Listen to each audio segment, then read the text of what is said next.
Assalamualaikum viewers, welcome to United Auto Motorsports by Omar Ashraf.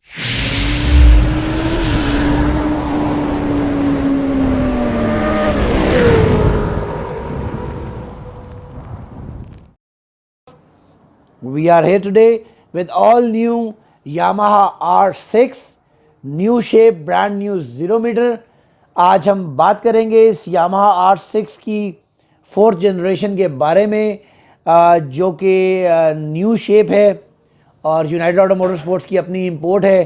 Pakistan के अंदर import किया गया है. इसी मंथ नवंबर 2020 के अंदर पाकिस्तान में बाइक इंपोर्ट किया गया है.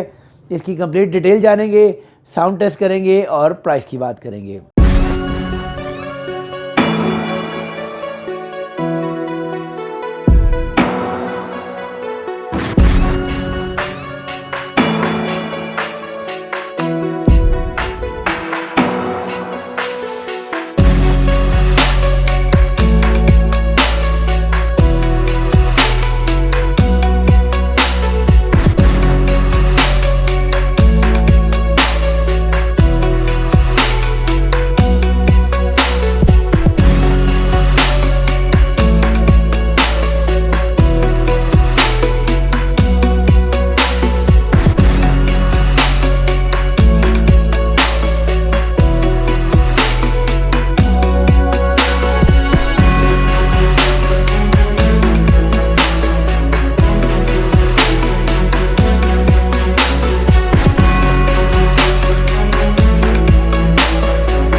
This shape was launched in 2017.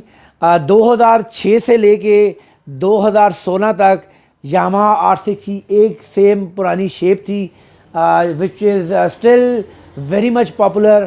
Pakistan के अंदर सबसे ज़्यादा पसंद किए जाने वाला बाइक Yamaha R6 है. और this specific model is a new generation of the same Yamaha R6. Technical details के बारे में बात अगर करें तो उस Yamaha R6 का और इस Yamaha R6 का दोनों का इंजन एग्जैक्टली सेम है.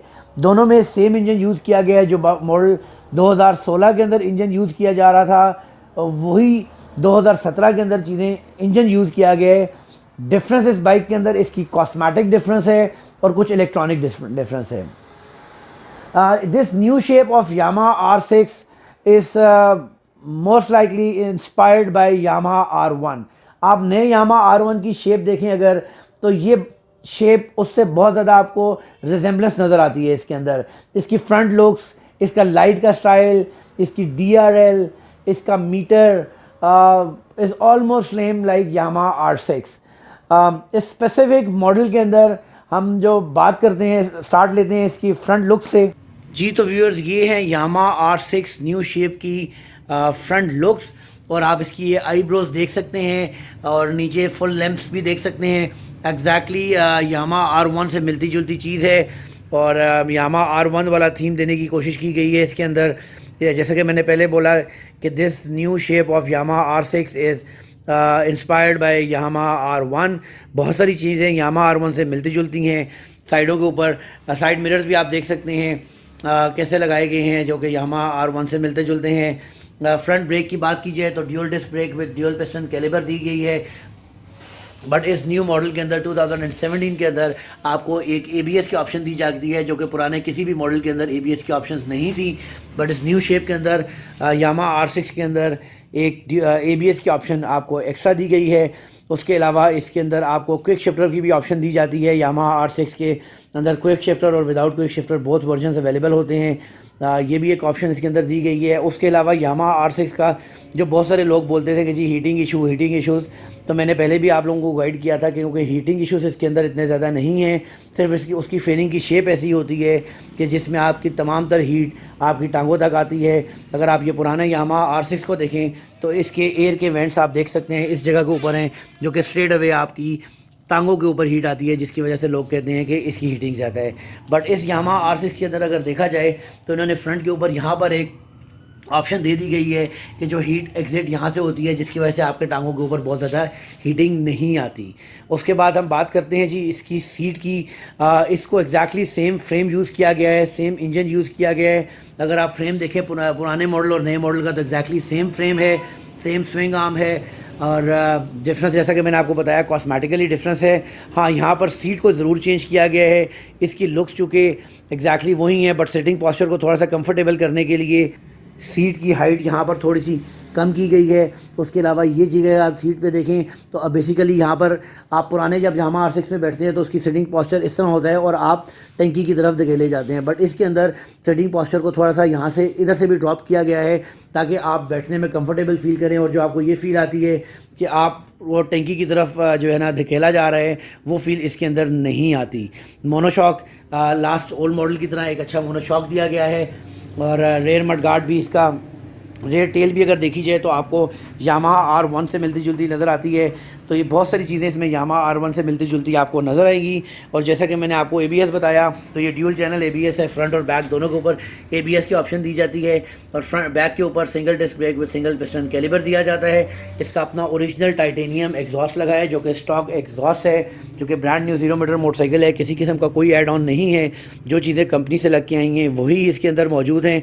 उसके अलावा अगर हम बात करते हैं इसकी टैंक की, तो ये टैंक की शेप बहुत ज़्यादा डिफरेंस की गई है पुराने वाले मॉडल से, और बहुत ही ज़्यादा खूबसूरत और अच्छी जो है ना इसकी टैंक की शेप यहाँ पर बनाई गई है। इसके अलावा लिए चलते हैं जी आपको इसके मीटर की जानिब, शॉक्स की जानिब। शॉक्स के अंदर आप देख सकते हैं प्री लोड की और कंप्रेशन की एडजस्टमेंट की आपको सेटिंग इसके अंदर दी गई है। मीटर की बात कर ले तो देखिए आप यामाहा R1 जो 2013 वाला मॉडल है, ऑलमोस्ट उस टाइप का ही मीटर है। और यहाँ पर जो डिफरेंट ऑप्शंस दी गई हैं इस नए मॉडल के अंदर, एक तो आपको मॉड्स की ऑप्शन दी गई हैं, ये आप देख सकते हैं स्टैंडर्ड मॉड, A मॉड और B मॉड। तो ये आपको नई ऑप्शन दी गई हैं यामाहा R6 में मॉड्स की, जो कि पुराने मॉडल के अंदर नहीं दी गई थी। उसके अलावा यहाँ पर आपको ट्रैक्शन की ऑप्शन दी जाती है, जबकि जो कि पुराने मॉडल में नहीं थी। ये आप देख सकते हैं कि इसके अंदर 6 डिफरेंट मॉड ट्रैक्शन के दिए गए हैं। TCS आप देख रहे हैं, नंबर वहाँ पर चेंज हो रहा है। तो ट्रैक्शन के बेसिकली यहाँ पर 6 मॉड्स दिए गए हैं, और एक इस ट्रैक्शन को ऑफ़ करने की ऑप्शन भी दी गई है। और इस मॉडल के अंदर ABS ऑल टाइम ऑन है, ABS को ऑफ़ करने की ऑप्शन नहीं है। जिस तरीके से BMW या कुछ बाइक्स के अंदर ऐसा आता है कि आप ABS ट्रैक्शन को ऑफ़ कर सकते हैं, इसके अंदर ऐसा नहीं है। इसके अंदर आप ट्रैक्शन को तो ऑफ़ कर सकते हैं, बट ABS ऑफ़ करने की ऑप्शन नहीं दी गई। यहाँ पर आपको RPM की ऑप्शन दी जाती है, यहाँ पर आपको टेम्परेचर की ऑप्शन दी जाती है, और इस स्पेसिफिक मॉडल के अंदर आपको गियर की भी ऑप्शन दी जाती है, जबकि पुराने किसी मॉडल के अंदर आपको गियर की ऑप्शन नहीं दी जाती थी। उसके अलावा आपको यहाँ पर क्लॉक की ऑप्शन दी जाती है। उसके अलावा ये आप यहाँ से देख सकते हैं कि आप जो ऑप्शन अपनी चेंज कर सकते हैं। आपको माइलेज की ऑप्शन दी जा रही है, ट्रिप A की ऑप्शन दी जा रही है, ट्रिप B की ऑप्शन दी जा रही है, ऑडियोमीटर की ऑप्शन दी जा रही है। डिफरेंट ऑप्शन यहाँ पर आपको मिलेंगी। ले चलते हैं आपको ग्रिप की जानिब। इसकी राइट साइड के ऊपर आपको किल स्विच दिया गया है, मॉड की ऑप्शन दी गई है, और सेल्फ स्टार्टर की ऑप्शन दी गई है। और इस साइड के ऊपर अगर आप आ जाएँ, आपको ट्रैक्शन की ऑप्शन दी गई है, लो हाई की ऑप्शन दी गई है, डिपर की ऑप्शन दी गई है, इंडिकेटर्स की ऑप्शन दी गई है, और यहाँ पर आपको हॉर्न की ऑप्शन दी जाती है। ये एक ब्रांड न्यू 0 मीटर मोटरसाइकिल है, और आप देख सकते हैं कि तीनों कीज़ इसके साथ मौजूद हैं। तीनों कीज़ इसके साथ यहाँ पर आप देख सकते हैं मौजूद हैं। ओवरऑल कंप्लीट आपको लुक भी दोबारा से दिखाते हैं इस यामाहा R6 की कंप्लीट 360 एक दफ़ा आपको दिखाते हैं। बहुत सारी चीज़ें आपको नज़र आएंगी कि इसमें कॉस्मेटिकली चेंज है और बहुत ही ज़्यादा खूबसूरत है। One of the most favourite motorcycle again in Pakistan. पुराना मॉडल भी पाकिस्तान के अंदर बहुत ज़्यादा पसंद किया जाता था, और ये मॉडल भी पाकिस्तान के अंदर बहुत ज़्यादा पसंद किया जाता है। आपको लिए चलते हैं, इसका साउंड टेस्ट चेक करवाते हैं।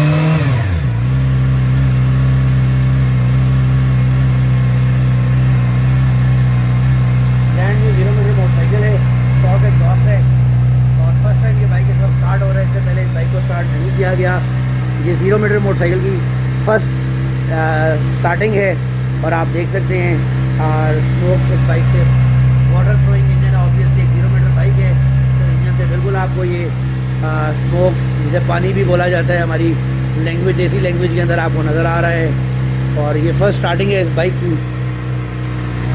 ये आप वाटर बबल देख सकते हैं एक्सहॉस्ट के ऊपर।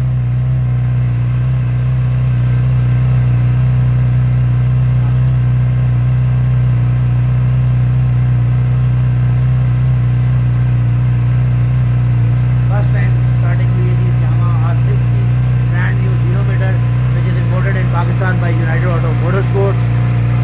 फर्स्ट स्टार्टिंग इंजन की आप देख रहे हैं और चूँकि ये ब्रांड न्यू मोटरसाइकिल है इसको मैंने रेव करना मुनासिब नहीं समझा क्योंकि ब्रांड न्यू 0 मीटर मोटरसाइकिल है अभी फर्स्ट स्टार्टिंग है तो इसको रेव करना मैं नहीं चाहूँगा। आपको एक साउंड टेस्ट ज़रूर मैंने दिखाया और चूँकि इस पर ओरिजिनल एग्जॉस्ट है तो ओरिजिनल कोई ज़्यादा साउंड नहीं होगी। इंजन की कंडीशन आप देख सकते हैं ये बिल्कुल आपको पानी नज़र आ रहा है मेरे हाथ के ऊपर तो वाटर थ्रोइंग इंजन है ऑब्वियसली 0 मीटर होगा तो वाटर थ्रोइंग होगा जी। तो ये देखा आप लोगों ने यामाहा R6 न्यू शेप का एक रिव्यू। लास्ट में बात करेंगे हम इसकी प्राइस के बारे में। इसकी प्राइस जो यूनाइटेड ऑटो मोटरस्पोर्ट्स डिमांड कर रही थी वो 36,50,000 रुपये थी, 36,50,000। ये बाइक ऑलरेडी सेल आउट हो चुका है and now it's going to Sialkot. कल ये इंशाल्लाह बाइक सियालकोट चला जाएगा। जाने से पहले हम लोगों ने सोचा कि एक रिव्यू आपको इस बाइक का देते चलें। यहाँ पर एक चीज़ मैं आप लोगों को ऐसे और भी डिस्कस करना चाहता हूँ।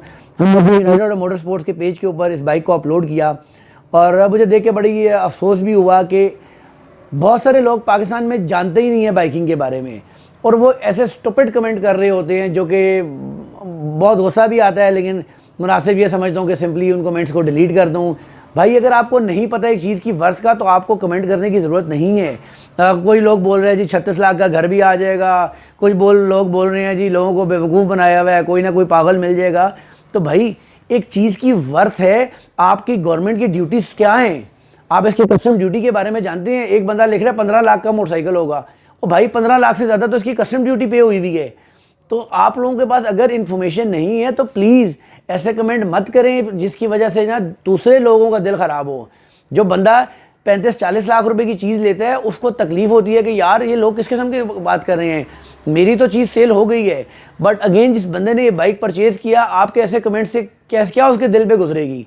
तो प्लीज़ अगर आप लोग इसके बारे में नहीं जानते तो आपको ऐसे कमेंट नहीं करने चाहिए जिससे दूसरे की दिल आज़ारी हो। आप इस वक्त पाकिस्तान की बाइकिंग की जो कॉस्ट है आप उसको नहीं समझ रहे। क्योंकि ये बाइक खड़ा है ये 44 लाख रुपीज़ के है। मैं इसका जब एड लगाऊंगा तो डेफिनेटली नीचे लिखा ये आएगा कि इतने में घर भी खरीदा जा सकता है। तो भाई ये तो आपके अपनी प्रेफरेंसेस हैं कि आप क्या चीज़ लेना चाहते हैं। एक बंदा है वो 5 लाख का बजट स्पेंड करना चाहता है, एक बंदा है 50 लाख का बजट स्पेंड करना चाहता है। तो प्लीज़ आप अगर कुछ कमेंट करें तो इन्फॉर्मेशन लेके ज़रूर कमेंट करें। ऐसे कमेंट मत करें जिससे इसके बाइकों के बायर्स की दिल आज़ारी हो। तो अगर मेरी बात आपको बुरी लगी उसके लिए माजरत है, बट ये मेरे एक अंदर से मुझे कुछ चीज़ें इरिटेट कर रही थी तो मैंने सोचा आप लोगों को ज़रूर ये शेयर करूँ। तो व्यूअर्स इंशाल्लाह नेक्स्ट वीडियो में दोबारा हाजिर होंगे आपकी खिदमत में। तब तक के लिए इजाज़त दीजिएगा। अल्लाह हाफ़िज़।